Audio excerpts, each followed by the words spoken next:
Voy a grabar. Bueno, continuamos con el tema. Estábamos hablando de la función de distribución de Maxwell. Inicialmente hablamos de la función de distribución considerando la velocidad U en X, nada más. En este caso vamos a considerar las tres dimensiones. Vamos a considerar X, Y, Z. Entonces, para que sepan, y aquí lo voy a marcar, la velocidad en U corresponde a una velocidad en X, la velocidad V corresponde a una velocidad en Y la velocidad W corresponde a la velocidad en Z. Entonces observen que aquí ya estoy considerando las tres componentes de la velocidad de la partícula. Entonces estoy considerando ya las tres dimensiones y por tanto tengo que considerar un medio masa velocidad en X al cuadrado, un medio masa velocidad en Y al cuadrado y un medio masa velocidad en Z al cuadrado. Entonces observen que aquí lo que tengo es una sumatoria de las tres energías cinéticas en X, Y y Z. Aquí les digo que es exactamente este valor constante A3 para que lo tengan presente. Es una constante que depende de la masa, depende de la temperatura, de la constante de Boltzmann y de la densidad también, de esta manera. Recordemos que aquí en la función exponencial está la temperatura y está la constante de Boltzmann, que ustedes recordarán de la teoría cinética de gases. Entonces, al igual que hicimos con el cálculo de la energía cinética promedio en una dimensión, cuando lo hicimos solo con X, podemos calcular la energía cinética promedio, pero en tres dimensiones, ya considerando la función de distribución Maxwell-Boltzmann con las tres componentes de velocidad. Parecerá esto algo bastante horrible, ¿verdad? Pero lleva al mismo principio. La energía cinética de las tres velocidades en sus componentes.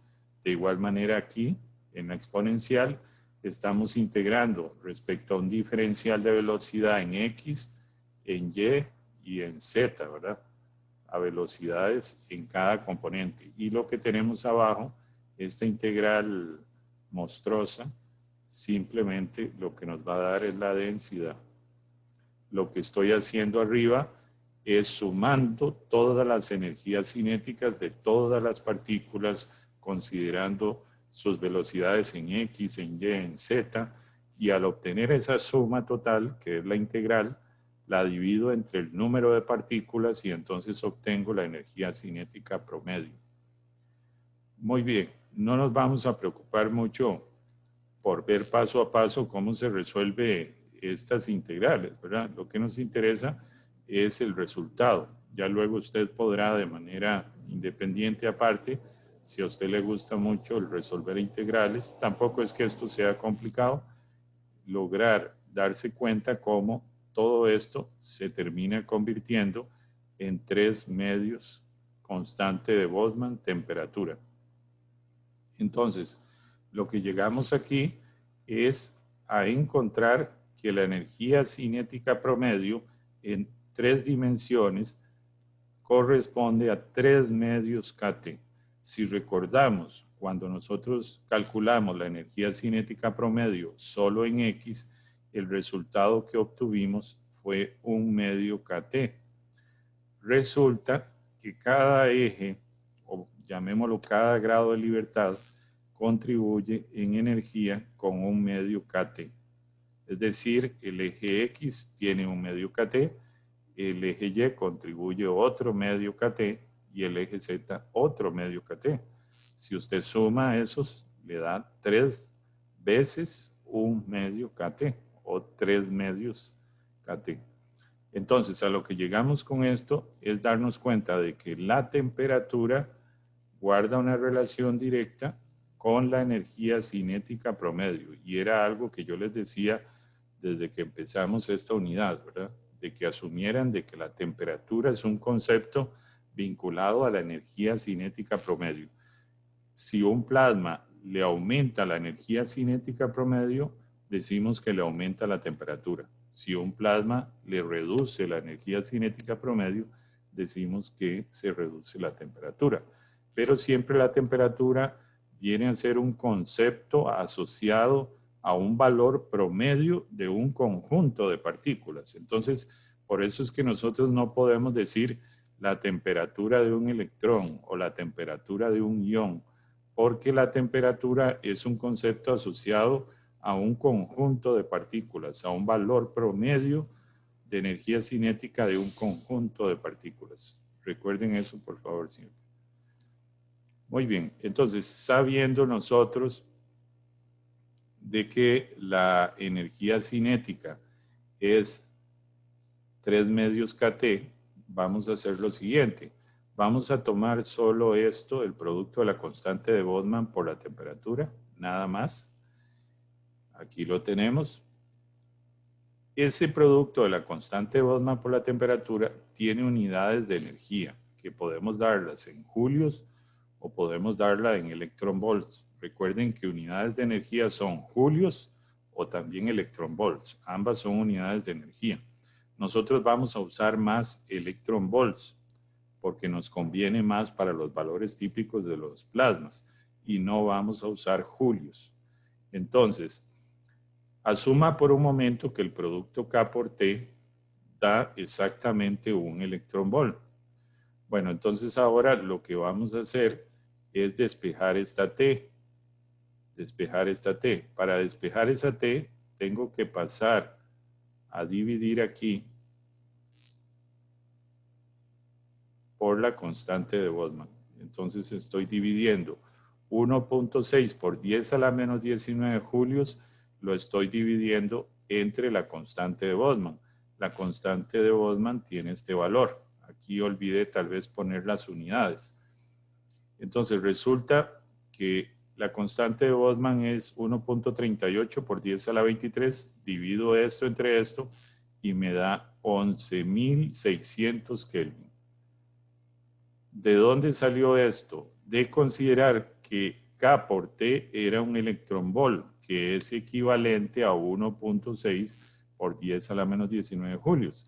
Cuando lo divido entre la constante de Boltzmann, me da que la temperatura correspondiente para un electronvolt son 11.600 Kelvin. Entonces, de aquí en adelante, vamos siempre a asumir esta equivalencia. No necesariamente igualdad, aunque lo ponga como una igualdad, de que un electronvolt corresponde a una temperatura de 11.600 Kelvin. Observen, y aquí lo anoto, un electronvolt corresponde a 11.600 Kelvin. Insisto, no es rigurosamente una igualdad en términos de unidades y demás, porque electronvolt es una unidad asociada a energía y Kelvin es una unidad asociada a temperatura, ¿verdad? Y no es que sea una relación en términos de unidades igual, ¿verdad? Porque esto es energía y esto es temperatura. Pero lo que estamos diciendo es que si usted tiene un electronvolt de energía en un plasma, eso es equivalente a que el plasma tenga 11.600 Kelvin. Eso es lo que usted tiene que recordar. Y no olviden, por favor, esta equivalencia que la vamos a estar usando mucho. Entonces, imagínense por un momento que usted va a un laboratorio de plasmas y le dicen, este plasma que estamos generando tiene 2 electronvolts de temperatura. Le van a decir así, temperatura. Usted tiene que acordarse, bueno, es que en física de plasmas la temperatura se da en electronvolts, aunque no sea rigurosamente unidades de temperatura, pero es una forma de darlo, ¿verdad? Vamos a recordar que 2 electronvolts es energía. Entonces, cuando a usted le dicen un plasma tiene 2 electronvolts, lo que le están diciendo es que el producto K por T vale 2 electronvolts. Eso es lo que le están diciendo. Entonces, sabiendo eso, usted dice, bueno, ya me dijeron que son 2 electronvolts K por T. Entonces, usted puede venir y calcular la energía cinética promedio, sabiendo que la formulita le dice 3 medios por el producto K por T, pero aquí me están diciendo que K por T es 2 electronvolts. Entonces el resultado final que voy a obtener después de simplificar es 3 electronvolts. Por tanto, ¿cuánto es la energía cinética promedio de este plasma? 3 electronvolts. Pero ¿cuánto es lo que voy a llamar a partir de este momento la temperatura? 2 electronvolts. Entonces, una cosa es decir, la temperatura del plasma es 2 electronvolts y otra cosa es decir, la energía cinética del plasma es tanto, ¿verdad? Si usted ya sabe la temperatura en electronvolts, puede calcular la energía cinética promedio, como lo hicimos aquí. Entonces, en este caso, este plasma tiene una temperatura de 2 electronvolts, pero tiene una energía cinética promedio de 3 electronvolts. Eso en 3 dimensiones. Muy importante que lo recuerden. A nivel de las tareas que les vamos a dejar, les vamos a pedir que practiquen mucho estas conversiones para que no las olviden. Entonces, insistiendo más en esto, de aquí en adelante vamos a recordar siempre que un electronvolt es equivalente a 11.600 Kelvin. Habitualmente, para que ustedes sepan, los plasmas de aplicaciones industriales que se usan en industria y se usan en medicina, en agricultura, etcétera, tienen temperaturas del orden de 1 electronvolt. Esa es la temperatura que suelen tener. O sea, imagínense ustedes, son temperaturas de 11.600 Kelvin, para que lo tengan presente. Y eso para nosotros, quienes trabajamos en física de plasmas, eso es una temperatura baja, una temperatura sumamente baja. A eso llamamos un plasma frío. Un plasma frío de 11.600 Kelvin. Eso es frío para los que trabajamos en física de plasmas. Entonces, analicemos algunos ejemplos. Suponga que le dicen a usted, ese plasma que estamos generando es de medio electronvolt. Bueno, como usted sabe que un electronvolt es 11.600 Kelvin, puede encontrar que la temperatura de medio electronvolt es 5.800 Kelvin. Para que se hagan una idea, un plasma de una antorcha de plasma, un plasma de arco eléctrico puede andar por ahí, unos 5.800 Kelvin aproximadamente. O sea, una temperatura en electronvolts de 0.5. Ahora, si a usted le dicen que K por T es 0.5 electronvolts, entonces usted sustituye aquí 0.5 electronvolts por 3 medios y eso me daría 0.75 electronvolts. Entonces observen, un plasma de una temperatura de 0.5 electronvolts tiene una energía cinética promedio de 0.75 electronvolts.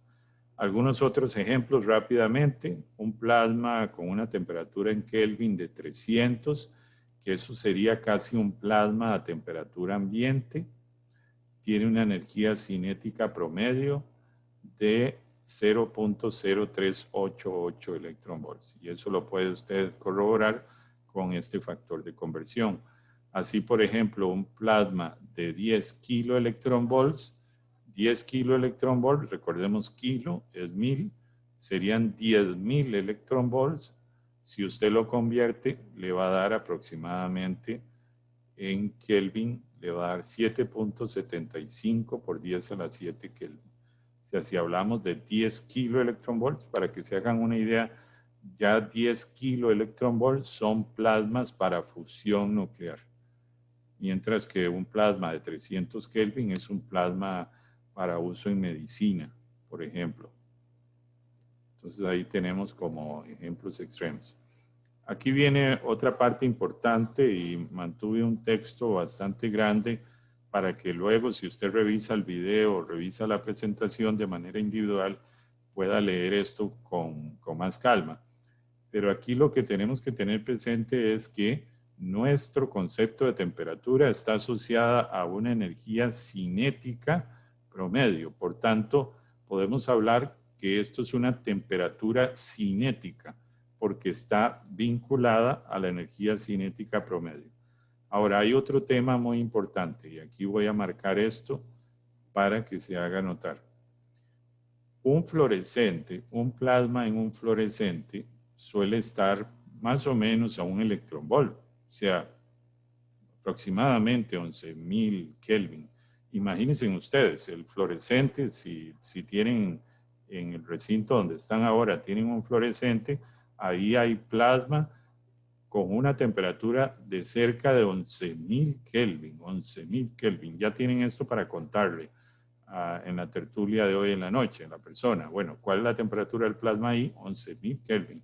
Y probablemente la persona le va a preguntar, ¿pero cómo? ¿Cómo el plasma en ese fluorescente tiene 11.000 Kelvin y el fluorescente no está caliente, no se derrite? Entonces usted lo que tiene que decirle es que dentro del fluorescente la presión del gas es muy, muy baja. Esto lo que quiere decir es que la densidad de partículas dentro del fluorescente es tan baja que la transferencia de calor desde el plasma hasta el recipiente que contiene el gas es sumamente lenta porque son muy poquitas las partículas que están ahí dentro. Son tan pocas que ellas no pueden transferir el calor rápidamente. No es así el caso de un metal, ¿verdad? Si usted toma un bloque de acero o un bloque de hierro y lo calienta en un extremo y usted luego va y lo toca en un extremo opuesto, usted lo siente calientísimo. Claro, lo que pasa es que ahí en el bloque de acero la densidad de partículas es tan alta que transfieren el calor entre ellas rápidamente, mientras que en el fluorescente la densidad interna es tan baja, son tan poquitas partículas que hay, que el calor se transfiere muy lentamente, muy lentamente. Y por eso es que el fluorescente no se funde. Entonces, de aquí en adelante recuerden, por favor, y ustedes como personas que llevan este curso y luego van a decir que lo llevaron, tienen que tener clarísimo que en física de plasmas yo puedo hablar de temperaturas altísimas, de millones de Kelvin, y no necesariamente significar eso un montón de calor, ¿verdad? Un montón de calor, porque el calor está asociado a la capacidad calorífica del medio que lo transfiere, ¿verdad? Entendiendo la capacidad calorífica como esa propiedad de cuánta energía térmica transfiere en relación al cambio de temperatura. Entonces, el plasma del fluorescente tiene una capacidad calorífica muy baja. Eso es importante que lo tengan presente. Muy bien, continuamos. Hablando del concepto de temperatura, recordemos de que en un plasma, pensemos en un plasma frío, ¿verdad? Un plasma industrial, y esto lo vimos rápidamente al empezar esta unidad. Aquí tenemos temperatura en esta dirección y aquí tenemos presión. Entonces la presión crece, la temperatura crece. A una presión de 10 a la menos 2, yo me voy a dar cuenta de que la temperatura de los electrones y la temperatura de los iones, que lo voy a representar como TG,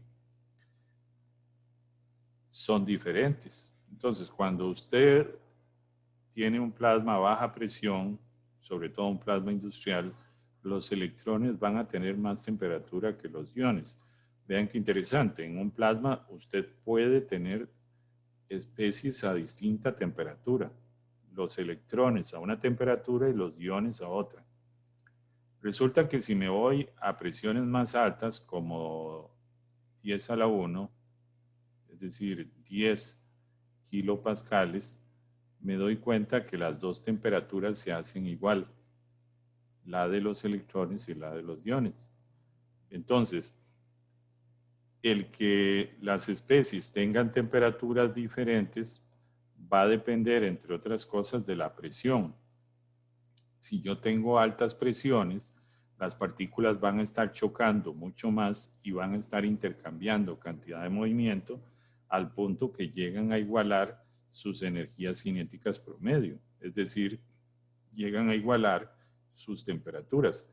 Pero cuando yo estoy en condiciones de baja presión, es decir, condiciones de mucho vacío, las colisiones entre los iones y electrones se reducen mucho más y entonces no hay posibilidad de que ellos rápidamente alcancen un equilibrio térmico donde los dos tengan la misma temperatura. Esa es la razón.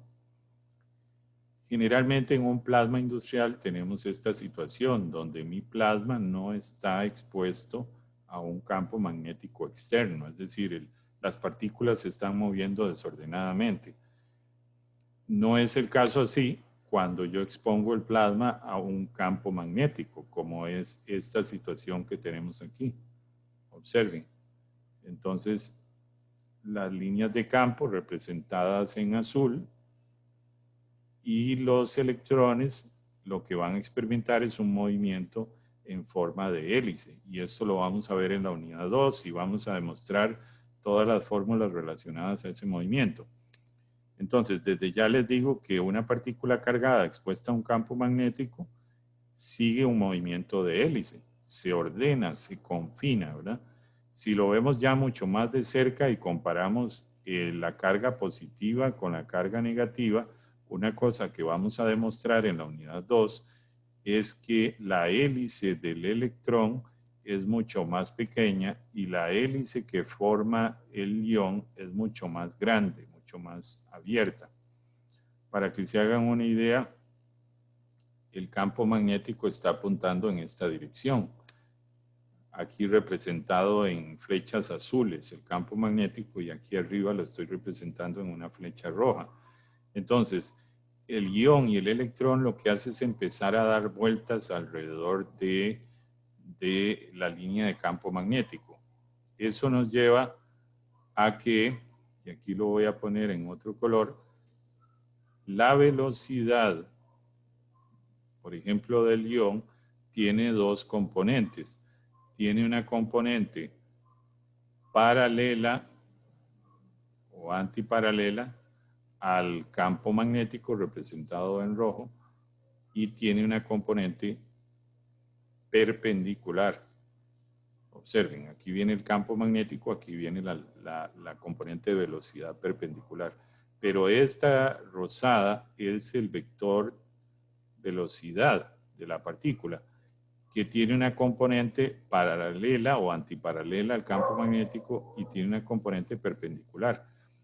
Entonces, esto es muy interesante porque aquí les voy a decir algo que probablemente ustedes van a decir, esto es demasiado raro. Si esto, voy a ponerlo en el mismo color, voy a ponerlo en rojo. Entonces, si esto es la velocidad paralela a la línea de campo y, vamos a ver en qué color lo teníamos, y esto es la velocidad perpendicular y esto es el vector resultante total, pues una velocidad paralela nos lleva a que yo pueda calcular un medio masa esa velocidad. Por lo tanto, yo voy a llegar a decir que asociada a esta velocidad paralela tengo una energía cinética perpendicular. De igual manera, asociada a esta velocidad perpendicular, yo tengo una energía cinética perpendicular. Y entonces, si yo tengo una energía cinética paralela, voy a tener una temperatura paralela. Porque se acuerdan ustedes que la energía cinética promedio ya de todas las partículas está asociada a una temperatura.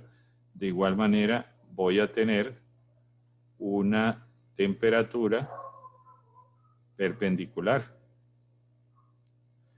como todas las partículas, todos los iones se van a mover en la misma dirección, entonces yo puedo calcular esa energía cinética promedio paralela y decir que tengo una temperatura paralela. Y de igual manera puedo calcular toda esa energía cinética promedio perpendicular y decir que tengo una temperatura perpendicular.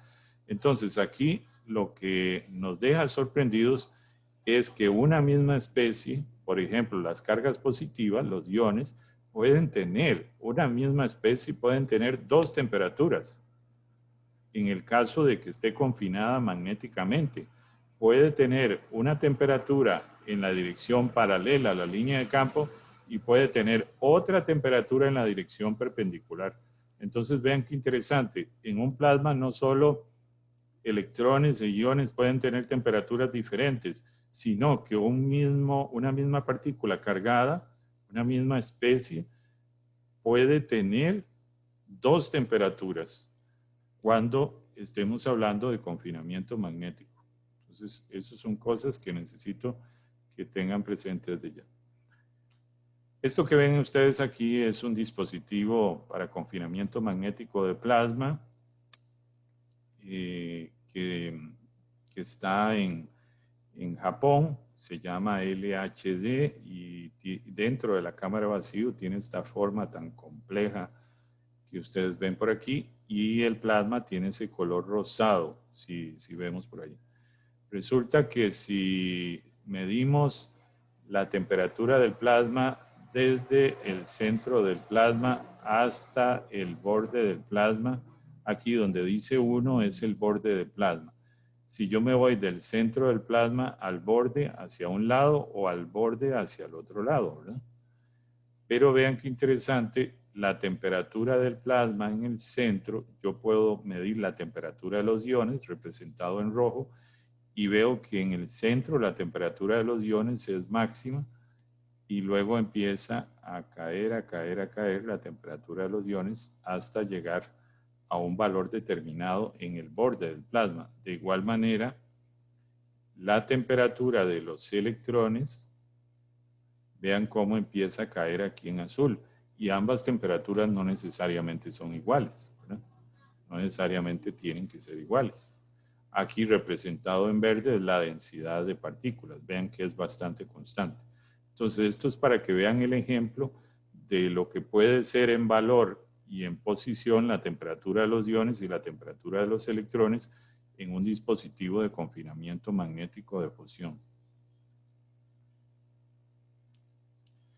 Vamos a entrar aquí a una parte muy importante. Les voy a pedir que hagan un esfuerzo de poner mucha atención para que no se pierdan, porque si no ponen atención se pueden perder muy rápidamente.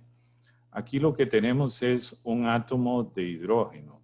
El átomo de hidrógeno tiene un protón con carga positiva y tiene un electrón representado en azul, ¿verdad? Con carga negativa. Eso es el átomo simple de hidrógeno. Estamos considerando el simple, no los isótopos. Entonces, si yo quiero utilizar un modelo físico que me diga cuál es la energía que tiene este electrón en esa órbita, me voy al modelo de Born. Y ese modelo me define que la energía que tiene ese electrón en esa posición está dada por esto que vemos aquí, que es la masa que tenga el electrón, la carga fundamental, que recordarán ustedes que la carga fundamental es 1.6 por 10 a la menos 19 coulombs. El épsilon sub 0, que recordarán ustedes que es la permitividad eléctrica en el vacío, ¿verdad? Ustedes bien la conocen. Y una nueva que tal vez no todos conozcan, H, que es llamada la constante de Planck, que es una constante. Entonces, resulta que el modelo de Born me dice a mí cuál es la energía que tiene ese electrón ahí. Pero resulta que esa misma energía es la energía que yo necesito lograr para poder arrancar ese electrón de ahí. Esa energía, por tanto, la voy a llamar energía de ionización. Energía de ionización porque es equivalente a la energía que tengo que suministrar al átomo mediante una colisión o radiación que le mando para que se arranque ese electrón azul. Entonces, aquí vamos a usar del siguiente concepto. Para arrancar ese electrón azul, yo necesito colisiones. ¿Cómo logro colisiones? Con el movimiento térmico, con el movimiento cinético. Recordemos, movimiento cinético, ¿verdad? Vamos a llamar a esa energía asociada al movimiento cinético, la vamos a llamar energía térmica, vinculada al movimiento de todas esas partículas, y la vamos a llamar en términos de etiqueta E sub TH. Esto es energía térmica. Entonces, para que nosotros logremos convertir el hidrógeno atómico a un plasma de hidrógeno, es decir, para que nosotros ionicemos el hidrógeno atómico, necesitamos que el movimiento cinético de las partículas, es decir, que la energía térmica de las partículas se iguale a la energía de ionización. Esa es la condición mínima. Si no logramos que el movimiento cinético, la energía térmica, llegue al mismo nivel que la energía de ionización, no vamos a ionizar el hidrógeno. Pero si logramos que llegue a ser igual o más, ese hidrógeno atómico se va a ionizar y se va a convertir en plasma. Entonces, a esto lo llamamos energía de ionización, y para lograr ionizar, en este ejemplo, el hidrógeno, necesitamos que esa energía de ionización llegue a ser igual a la energía cinética, la energía térmica, que es lo que llamamos la energía cinética promedio, que hemos venido diciendo y lo empezamos en la clase, que esa energía cinética promedio es 3 medios constante de Boltzmann temperatura. Pero claro, como esa energía de ionización, y aquí no se confundan, esto no se refiere a energía del ion, sino se refiere a energía de ionización. Como esa energía de ionización yo la puedo calcular sustituyendo aquí todas esas constantes, para el caso del hidrógeno yo lo sustituyo y me da 13.6 electronvolts. Esa sería la energía que yo tengo que alcanzar en movimiento cinético, movimiento térmico de los hidrógenos atómicos para que se empiecen a ionizar, ¿verdad? Entonces, lo que yo necesito es una igualdad entre 3 medios constante de Boltzmann con la energía de ionización, que hemos dicho que es masa de electrón, carga elemental, epsilon sub 0, constante de Planck. Entonces, yo necesito que eso se llegue a igualar. Retomamos la ecuación que acabamos de ver. La energía térmica, 3 medios kT, que para el caso del hidrógeno tiene que ser igual a este término que está aquí, que esto evaluado es 13.6 electronvolts, y que eso es lo que llamamos la energía de ionización. Entonces, aquí vamos a empezar a ver cosas que necesito que recuerden de aquí en adelante. Yo sé que ahora tal vez les va a confundir un poco en las tareas, los vamos a poner a trabajar más esto para que no se les olvide. Voy a llamar a este producto constante de Boltzmann temperatura, la voy a llamar temperatura, pero en electronvolts. Recuerden que el producto constante de Boltzmann por temperatura tiene unidad de energía. Entonces yo puedo decir que este conjunto como un todo es temperatura, pero la voy a llamar temperatura en electronvolts. Entonces yo simplemente ese kT lo sustituyo ahora por una temperatura en electronvolts. Y lo que voy a hacer ahora es, véanlo ustedes aquí mismo, despejen esta TE. Si ustedes despejan esta TE, este 2 pasa arriba, este 3 pasa abajo, y lo que me queda es esto que tengo aquí. La temperatura T despejada sería 2/3 la energía de ionización para el caso del hidrógeno, ¿verdad? Pero la energía de ionización para el hidrógeno ya sabemos que es 13.6 electronvolts. Entonces, si usted sustituye 13.6 electronvolts y lo multiplica por 2/3, le da que la temperatura asociada al hidrógeno es 9 electronvolts. Recuerden que ion en este caso significa ionización, y entonces llamo a esto temperatura de ionización. temperatura de ionización. Es esa temperatura mínima que yo tengo que alcanzar para que el hidrógeno atómico empiece a ionizarse. No vamos a justificar por qué, pero este valor en la realidad suele ser más bajo que 9 electronvolts, termina siendo como 1 electronvolt. Entonces, en la gráfica de temperatura-densidad, lo que estamos diciendo es que la temperatura de ionización solo depende de la energía de ionización, y resulta que la energía de ionización depende solo de constantes físicas. Entonces, la energía de ionización es constante con la densidad, porque vean que aquí no está la densidad. La energía de ionización es constante con la densidad y por lo tanto la temperatura de ionización es constante con la densidad.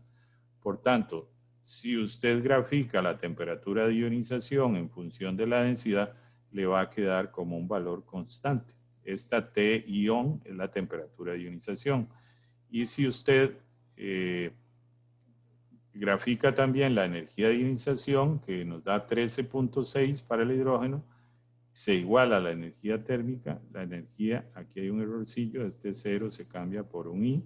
La energía de ionización es igual a la energía térmica justo aquí. Justo aquí. Entonces, de aquí para arriba, tengo esa etapa donde el hidrógeno se empieza a ionizar, para que lo tengan presente. Ahora, vamos a hablar de otra parte muy interesante, punto y aparte a lo que estábamos diciendo. ¿Qué pasa? ¿Qué pasa? Antes era que la energía térmica, que es la energía de movimiento, energía cinética, se iguala a la energía de ionización.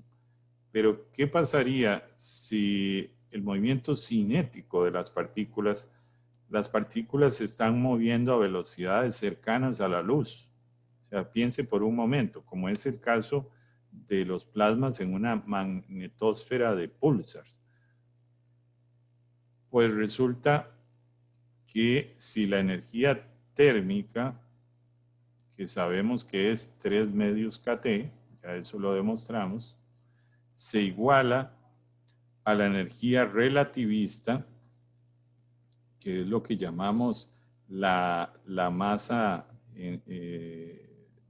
bueno, propiamente llamamos energía relativista a la famosa ecuación de Albert Einstein, ¿verdad? Masa, velocidad de la luz al cuadrado.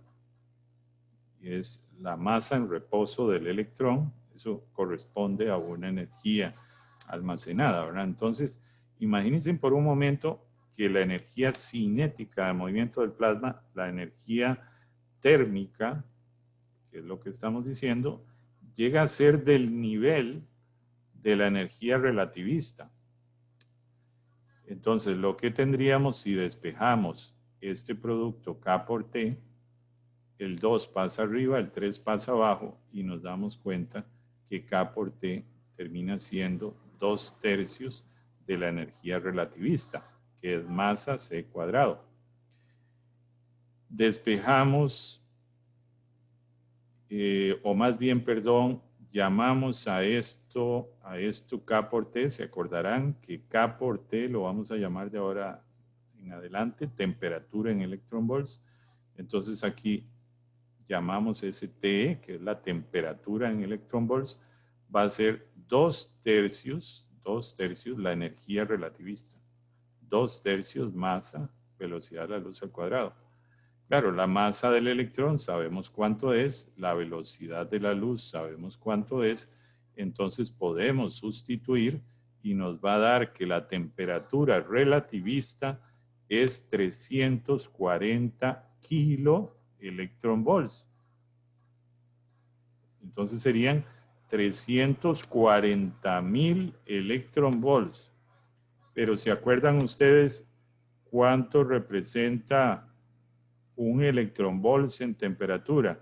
11.600 Kelvin. Entonces multiplique 340,000 electronvolts por 11.600 Kelvin y tiene que la temperatura relativista corresponde a 3.944 millones de Kelvin. Entonces, si en un sistema físico, en este caso en el universo, hay esta temperatura, estamos ya superando el nivel de temperatura relativista. ¿Eso qué es lo que quiere decir? Que mi plasma, para ser descrito, requiere mecánica relativista. No se puede describir con mecánica clásica, que es la mecánica newtoniana. Si nos vamos a la gráfica temperatura-densidad, observen que la energía térmica se iguala a la energía relativista a este nivel, que lo acabamos de demostrar, que ese nivel equivale a 340 kiloelectronvolts, a este nivel de aquí. De aquí para arriba, cualquier plasma que esté de aquí para arriba, las partículas se mueven a velocidades cercanas a la velocidad de la luz y por tanto requieren mecánica relativista para describir ese plasma. Y como pueden ver, el plasma de la magnetosfera de pulsars, recordando que un pulsar es una estrella de neutrones que emite radiación de manera periódica al girar, tiene una magnetosfera, así como la Tierra tiene una magnetosfera, y ahí se contiene plasma, pero solo que ese plasma se está moviendo a velocidades cercanas a la luz. Entonces llamaríamos a este plasma plasma relativista. Plasma relativista.